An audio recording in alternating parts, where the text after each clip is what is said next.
నాన్నగారి కఠిన మాటల వెనుక ఎంత ప్రేమ దాగి ఉందో ఎప్పుడైనా ఆలోచించారా? వీడియో ఎండ్ వరకు చూడండి. ఒక చిన్న పట్టణంలో అనిల్ అనే అబ్బాయుండేవాడు. అతనికి తన తండ్రి చాలా కఠినంగా అనిపించేవాడు. చదువు, కష్టపడు అని ఎప్పుడూ చెప్పేవాడు. అనిల్కు అది ఇష్టం ఉండేది కాదు. ఒకరోజు అనిల్ తన ఫ్రెండ్స్తో బయటకు వెళ్లాలని అడిగాడు. కాని తండ్రి అడ్డుకున్నాడు.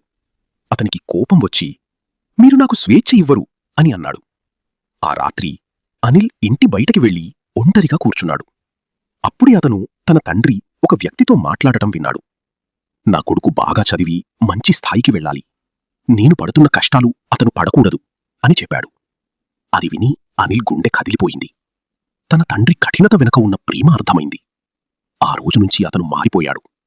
నీతి: మనపై కఠినంగా ఉండేవాళ్లు మనకోసం ఎక్కువగా ఆలోచించేవాళ్లే.